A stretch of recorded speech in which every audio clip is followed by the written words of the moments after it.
Welcome to Known and Trusted. Here we listen to a single lived story of grooming, not as a tragedy to revisit, but as wisdom to carry forward. In this one-time conversation, hindsight becomes foresight, offering new eyes to see what often hides in plain sight.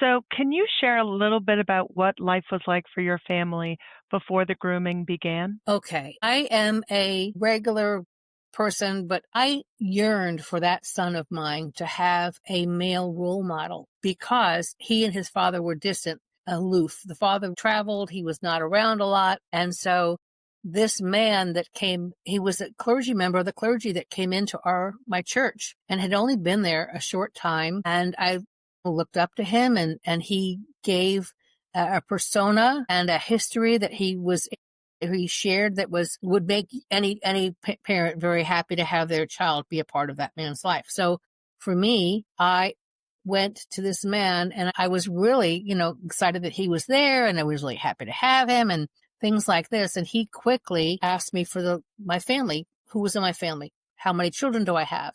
In hindsight, that was very telling because he was provocative in a way of why did he want to know so much information about me, my children on the first day? But I let it go because of his role. And this child was my middle child, and he was visiting me for the summer. He lived with his father, was visiting me for the summer.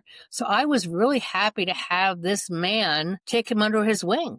And from the very first day, this man was texting my son, calling my son, trying to get my son to go visit him at the rectory and things like this that I was thinking, wow, this is a little bit, wow, okay, fine. Inviting him to be with him and coming and let's go, he was going to go to a nursing home and take my son to the nursing home with him. And in the beginning, I thought, well, that's kind of cool. But one of the things, again, is in hindsight, with the grooming that I found out from the wonderful, wonderful team that helped me process this after we went to court was the fact that one of the things that these people will do, the predatory people, is they will go out of their way to separate the child from the parent emotionally. So in this, good example would have been this man's desire to get my son to visit him and then keep him for hours. So like I would say to my son, be back for dinner at 5, whatever. And 6:30, I'm still trying, well, where's my son? And there was that sense of inappropriate boundaries, just, again, be home by 3, be home by 2, or whatever. There were times that he was inviting him to the rectory at 9 o'clock at night, calling in and having him go at 9 o'clock at night. And I kept thinking, why would he want to have a 16-year-old with him at 9 o'clock at night? And I'm thinking, well, they're probably just watching some old sitcom or some old movie, whatever, not knowing that he was actually plying him with, I don't even want to go down that road, but he was making my son very comfortable with his friendship so that what he was doing without me understanding at the time was he was trying to make him the most important person in my son's life. So what he was doing was he was trying to say, oh, do you like X? Oh, I love X too. Oh, let's see if we can find whatever cops, whatever. But then there was dirty jokes. There were things that he was plying within that relationship that were basically what you would consider as a parent to be off base, but their position was to get that child to become comfortable with it so that it was not going to, like, look what we're doing. Again, drinking alcohol, having a beer, let's watch this, let's do that, which I didn't at the time know about, but it was one of those where it was almost instantaneous that I was getting the heebie-jeebies. And I was like, I don't like that he said this to you, or I don't like that he said this to me. I remember washing dishes in the kitchen one time, and he's coming into the kitchen because I was making dinner, inviting him for dinner. He said, what do you say to a woman that has a black eye? And I'm like, what? I don't know. What do you say to a woman that has a black eye? And he said, nothing. You've already told her. And I'm looking at him like, that's crazy. But he thought it was funny. So the inappropriateness of those kinds of things was constant with him. And there was one episode that was extremely vulgar and extremely way over the top. And when I confronted him big time at church the next morning, I just had my finger in his face saying, how dare you speak to me that way? How dare you speak to my son that way? Is this the way you talk in the rectory? And he goes, no, no, no, no, no. I said, well, I allow you to have contact with him because my expectation is that you will lead him to God, that you will lead him to be a holy young man. And that's not working out. You've only been around him for 2 weeks and I see a downward spiral and I'm not liking it at all. And he says, well, didn't mean it, kind of a thing. He was 42 years old. The man was 42 years old. So this wasn't a child. This was an older man. And I remember at the time being so angry with his cavalier attitude that I literally took my pointer finger and pointed it like almost in his nose, in his face, and said, so help me God. If I ever find out that you've done anything to harm my son, you will never have another night's peace again. And he took a big step back, eyes open wide. And he said, why did you say that to me? And I honestly looked at him and said, I have no idea why I just said that. And then I gathered my wits about me and said, but I meant it. So when we went to court many years later, I'll never forget that he comes out of the back of the judge's chambers and he's in his prison garb and stuff. And he looked at me with this glare in his eyes like he wanted to take me down. And I just looked at him like, you have messed with the wrong mama bear, And I remembered that day in the vestibule when I had said to him, so help me God. I remember the things that he did. He was giving my son gifts every day. Every time my son saw him, he came home with a gift. And that was totally inappropriate. But he would give him things like handcuffs and leg shackles. Badges, police badges. My son wanted to be a police officer, and he alleged that he had been in the police department before he was in the clergy, which was a lie. We found out that was a lie. It was part of his story to get my son to be his friend, and he had said he had all these friends in the CIA and FBI, and he wanted to introduce my son to all of his buddies. So that was part of his entree into my son's world, telling him he was going to take him here and take him that. So as I listen to this, it seems clear that your son was being singled out. He wasn't part of a group of adolescents. Is that accurate, or do I have that wrong? Singled out. No, thank you for asking that, because I was a single mother. How I explained myself to the clergy person was, I'm a single mom. I have 3 children. Both of my boys live with their father. And at that point, my older boy had been in trouble in a minor way. By comparison to what we have today, minor trouble. And that I was grateful that we had this person in the church who would be willing, take him for coffee, whatever. And that's when I told him about the older boy. Then I told him about the middle son. And I said, this is how I introduced my middle son to him. I said, my middle son is distant from his father. He lives with him, but Dad is kind of aloof, and he wants to be either a firefighter or a police officer when he grows up. And he was 16 at the time. And that's when this man said, I was a police officer. I was a probation. I was this, I was that, and I would love to meet your son. And that was how it started, that conversation right there. I'd love to meet your son. I would have thought that would be something that would have been a welcomed resource, especially Absolutely. because you're invested in your religious community. And this is one of the avenues to find mentorship and a supportive masculine role model. Absolutely. That was exactly what I thought. And I was so grateful that this man was saying, I would love to meet your son. And there was a big party that weekend near the church, and asked if my son was going to be there. And I said, yes, actually, he is going to be there. And he said, great. You tell him to come find me. I'll be wearing an FBI hat.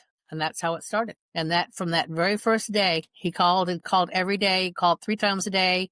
He would, again, just come over to my house to watch TV with my son. And he'd walk in my house and literally walk over to my TV and turn on the Cops. Literally walk over, turn on Cops immediately. I'm like, I don't even watch Cops. What are you doing?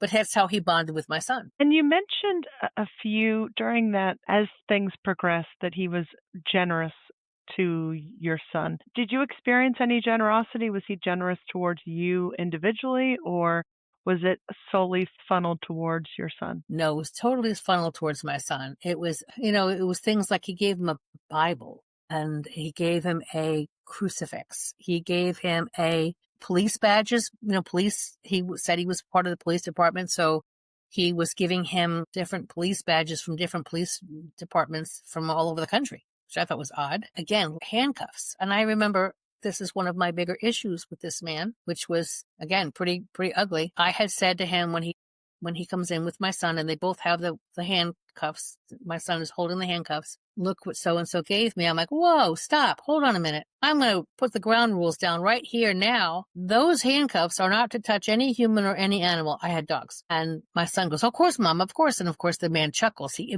was just inappropriate in how he just thought it was kind of funny. I said, I'm serious. I'm dead serious. Yeah. My son put it down on the coffee table. Several days later, the three of us are inside the family room watching TV. And to my left is my son, and he's he's on the edge of the couch. And this man is across the room on a recliner, and we're watching TV. And I look up and I see the two of them looking at each other. And I can see that it's kind of a weird look, like a playful, I'm going to get you, let's, whatever. And I'm trying to read what they're doing. And suddenly the two of them jump up. The older man grabs the handcuffs that are still on the coffee table, grabs the handcuffs and goes towards my son. My son jumps up to get the handcuffs out of his hand, and they end up wrestling on the floor. I'm playing the adult in the room, telling them, get up, stop it, get up. Guys, knock it off. Guys, stop. And it ended up that my son ended up getting away from him and twisting his shoulder to the point where he pulled his shoulder out. And the guy was suddenly playing the game of, oh, I'm injured. Oh, I'm hurt. Oh, I'm this. And I'm like, I'm so sorry. But guess what? I had just made dinner. I said, but you're going to go inside and eat dinner right now. We're not playing this game. You can be as injured as you want, but you're going to go inside and have dinner with us. And he pouted. He pouted through the whole dinner. And I thought, this is crazy. It's like a teenager, having two teenagers here. I said that to him at one point. I don't need another child, thank you very much. But that was how he was bonding with my son. That was in hindsight, that wrestling maneuver that day was such apparently, as I understand it in hindsight, is classic. Getting the subject, getting the child to wrestle, to have body contact where they have free-for-all type of contact, where they were, in that point, they were grabbing each other by the groin. I mean, they were trying to flip each other over like a wrestling match would be. At the time, I wasn't thinking, actual contact. It wasn't on my radar. But in hindsight, it was all over. I mean, putting his arm around him, like, over his shoulders a lot, like my buddy, my pal, that kind of a thing. Again, the innuendo of the jokes, the sexual innuendo in the jokes he would tell in front of me, that I would just call him on that and say, stop that. We don't speak that way in my house. All of these kinds of things were the fodder that made that fire grow into a bonfire. By the time everything broke apart, literally from the moment that he met my son until the moment that my son said, never mention his name to me again, it was only 6 weeks. Wow. And I think we need to pause on that for a second, because this is an extremely fast-moving train. Oh, yes. From meeting to the situation coming out was 6 weeks. 6 weeks. So what he did, part of what he did, and again, in hindsight, listening to the different people's stories, he culled my son out. I was a single mother, so I was definitely fit the profile of not an intact family. My son was, in a way, he was a lonely kid. He was a good kid, a lonely kid. So he was able, as far as if you want to pick top priorities of people that you would want to have as your target, my son was we were fitting the target. And so what happened was, my son had a driver's license, and that was where he was able to get my son to drive to the rectory, drive to the whatever with him. And this was a 2-week mark of meeting this man. And he had the injury. He talked my son into picking him up and driving him to the doctor's office, which was his big thing now was, I can't drive. I need your son to help me. Okay, fine. He can take you to the doctor's office, and that's all. That's it. So what happened was, my son was gone for hours rather than an hour or two. And I'm calling this man's cell phone because my son didn't have a cell phone at the time. And cell phones were brand new and they were very expensive. And it was one of those like $500 a month for a cell phone in the time, those days. And I'm calling and there's no answer. And then I had said to my son, you take him to the doctor's and back. That's it. And I'm now mad because it's been several hours. My son answers the phone when I called this man's phone. He answered the phone and I said to him, where are you? And he said, we're at Toys R Us. I said, what are you doing at Toys R Us? And he said, we're buying Ken a dildo. I said, what are you? And I just said my son's name. I said, get home right now. And when I said that, I could hear the man like a cackle, laughing like a witch. All I could think of in the background. He thought it was hilarious. And I said, get yourself home right now, young man. And that was when he came home, and it was the next morning that I confronted him in the vestibule, this clergy person, and said, "How dare you? How dare you?" He thought, "Tell your mother this because your mother will laugh." Like I almost thought it was a big, like, funny joke. Seriously? I mean, I don't think my son even knew what a dildo was when he said the word. I knew what it was. So you observed him sexualizing the relationship and bringing sexual themes into what Yes. should have been a mentorship relationship. Is that correct? That's exactly. In hindsight, I didn't know what it was. I just said it was disgusting. It was terribly disgusting. And so what happened, fast forward now, he says to my son that he was from Washington, D.C. when he came to where I live. He had previously been in Washington, D.C. and needed to go back and close up his apartment and needed my son to drive. And I said no, stomped and snorted and said, absolutely not, no way, that's not going to happen, blah, blah, blah, blah. And my son, who at the time still thought this guy was funny, thought he was a good best friend. You know, Mom, he's not that bad. Mom. And I said, I don't like him at all. I'm sorry, there's something wrong here. And he said, Mom, you're just being, whatever. You're being a mom. So he begged me. He said, Mom, he's going to take me to see some of his FBI and CIA friends in Washington. I really want to go and see it. So I finally relented, and I said to my son, here's the deal. You may go under one condition, and that condition is that, so help me God, if he touches you inappropriately anywhere, at any time, day or night, I don't care if it's 3 a.m, you will get away from him, you will call me, and I will come get you. It does not matter what time of the day or night it is. You call me. I said, promise me. He said, I promise you, Mom. So the weekend that he was supposed to go away was Labor Day weekend. They left at 7 o'clock on a Friday morning. They were due home on Monday night late. And he left at 7 in the morning on Friday, and 8 o'clock in the morning, my phone rings, and it's my son. And he said, Mom, we're coming home. And I said, what's going on? What happened? Nothing. What's happening? Are you okay? I'm fine. Son, are you okay? Mom, I'm fine. We're coming home. I couldn't say anything at that point. I had to wait. They did not come home until Sunday night. And in between Washington, D.C. and where we live, he ended up taking him into the mountains and threatening to kill him several times if he said a word to me. He showed him a loaded shotgun in the trunk of his car, and then tried to drive, pretended that he was going to drive off like a mountain road. They'd be on a mountain road, and he'd be speeding, and he'd be saying, I'm such an idiot, or I don't know why, I can't believe I did this to you, and I'm so sorry. And then I'll end it now, and pretend like he was going to be driving off the edge of a cliff. Scared the hell out of my son. Just absolutely terrified him for 2 days. And then finally arrived back home on Sunday night. So I was terrified. I mean, again, my son didn't say a word to me. He didn't say anything for 3 years, but he did say, I never want to hear his name again. I never want to hear that man's name again. I knew something had happened, but it was not a good time to force it. I couldn't force it out of him. I had to wait till he was ready. So besides the rejection of this person's name in the house, what else did you observe in your child?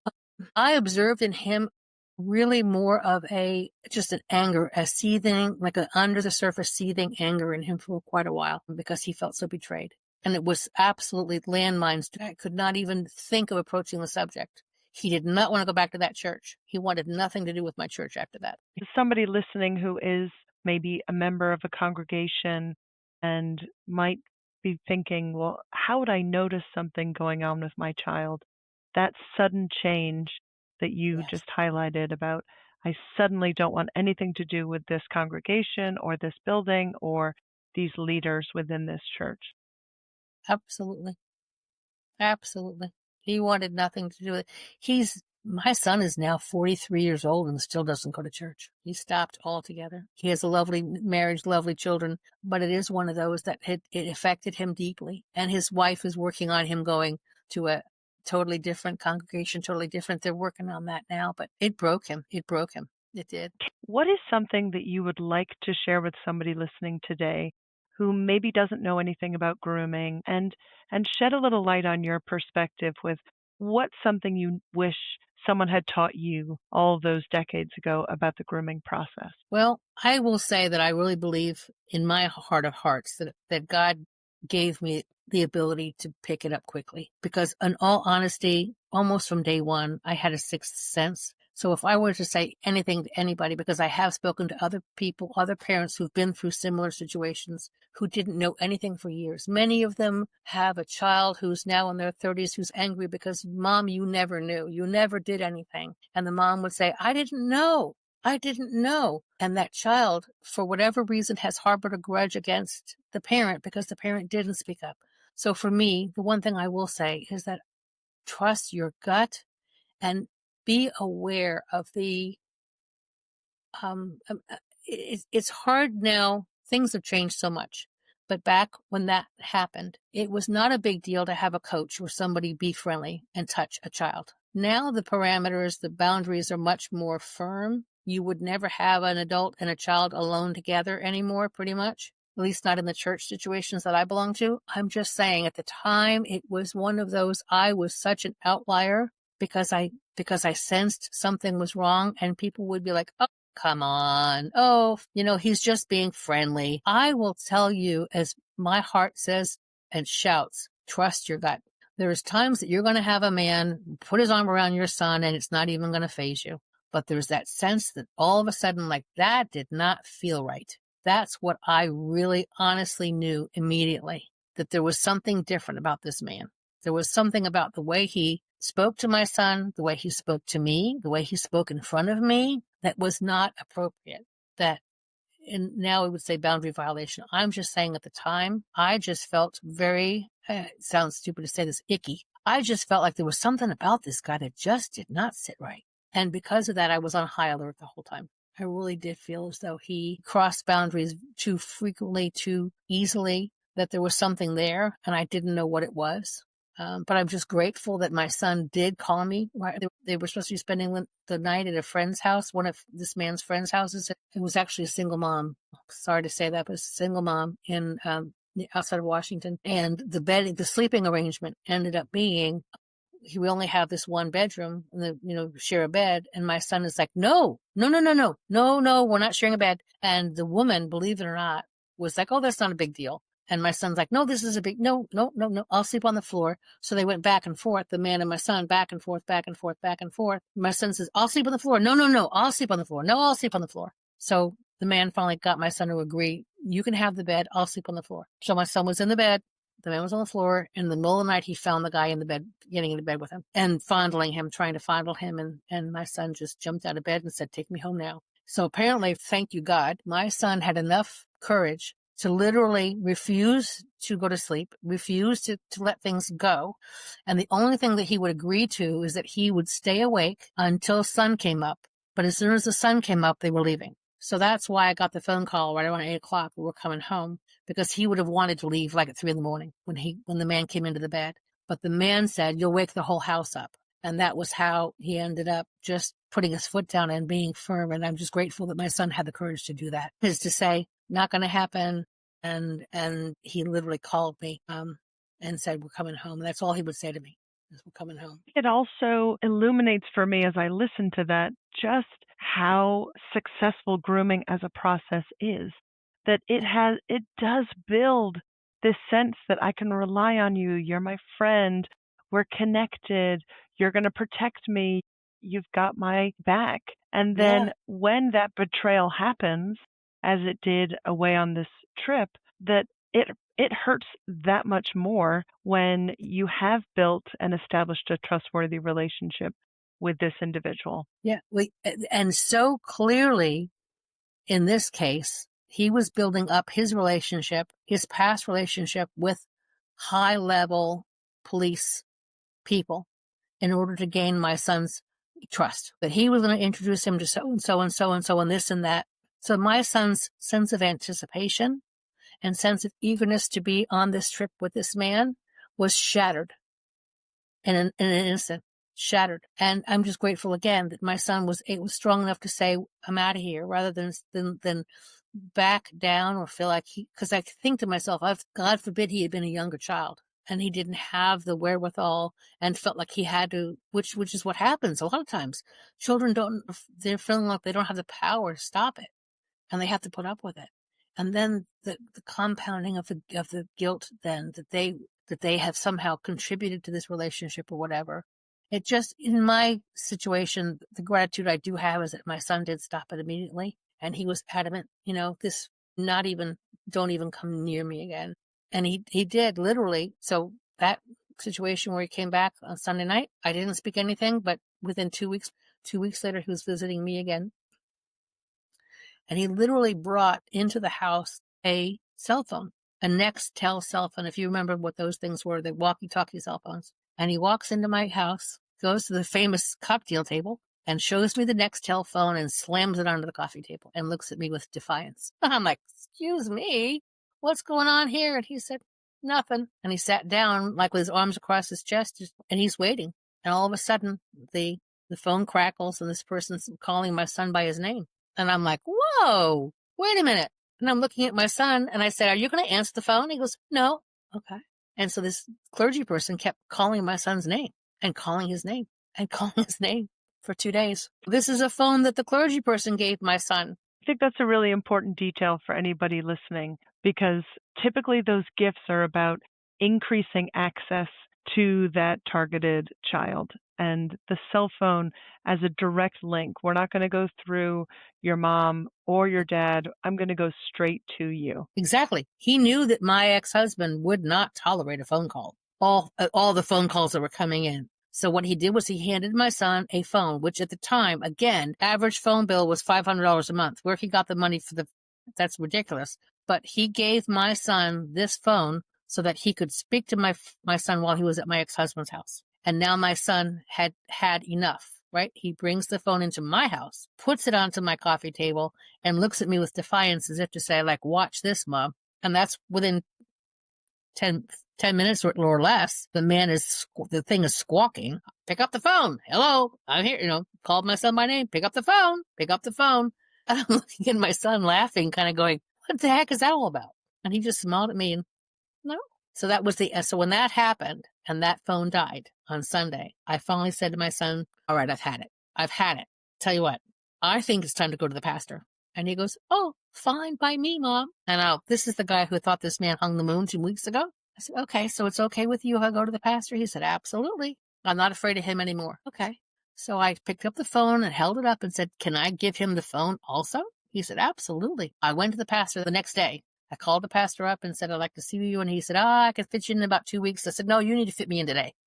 We're going to talk. Mama Bear. Mama Bear. And he said, oh, okay. Come to my office at 7:00 tonight. I said, I'll see you then. And at that point, I started writing down all the that's odds. Again, like I said in the beginning, I had been writing these little stupid things, the little jokes he said, the weird things that he did, all first person. Every bit of it was something I witnessed myself. None of it was innuendo or something from somebody else. It was all directly from me. I witnessed it myself. And I had 2 pages, 2 legal pad, 2 sides of a legal pad. And I just read them off to the pastor that night saying, he did this, he said this, he did this that night. I said he used to have no contact with me or my family at all on any level. And the pastor said, I agree. Time, were you aware of any other young people that this behavior was also showing up with? At the time, well, I'll back up a little bit. The phone with the phone that died, one of the things that happened was my house phone rang at one point, and I answered it, and it was a 10-year-old boy that I knew in our church. I'll call him Mikey. And he says, hi, Miss So-and-so. This is Mikey. Can I talk to you? My son's name. And I said, why would he call my son? My son's 16. I said, well, can I give him a message? And he said, yes, please tell him that so-and-so wants him to call, which was the clergy guy called. So I said, thank you very much. I'll let my son know. So I told my son, what the heck is going on here? He's having a 10-year-old call you? That was part of the conversation where I said, okay, I'm done. Okay, you know what? We have reached a new level that I say is out of bounds. And that's when he said, go ahead, go to the pastor.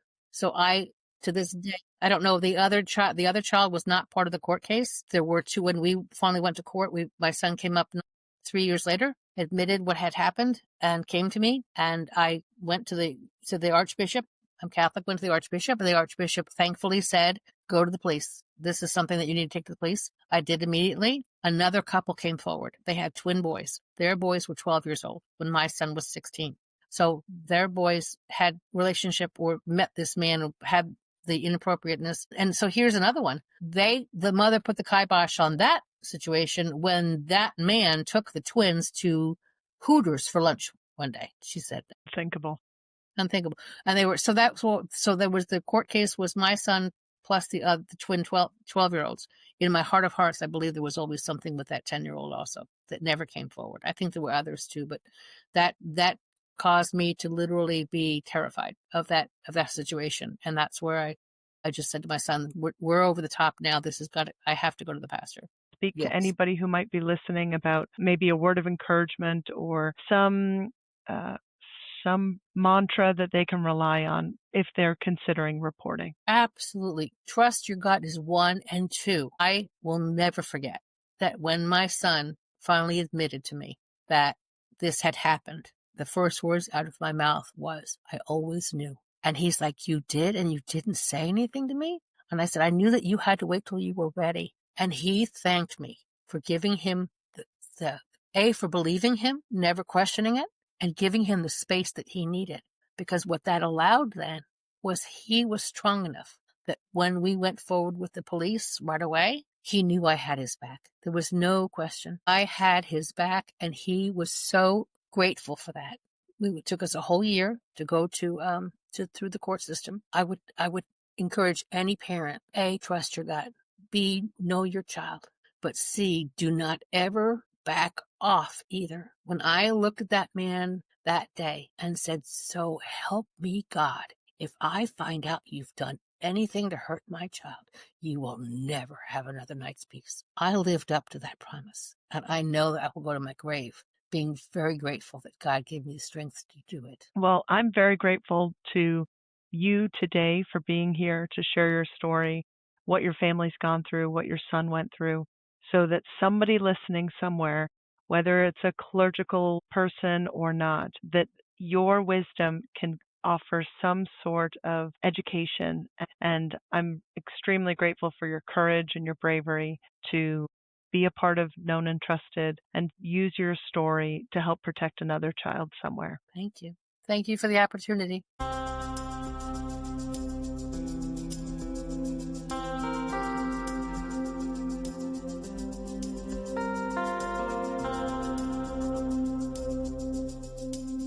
This was an episode of Known and Trusted.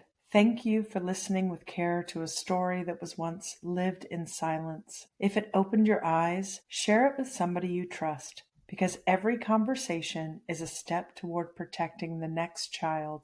To learn more or to share your own story, visit annasonoda.com. Together, we can turn awareness into action.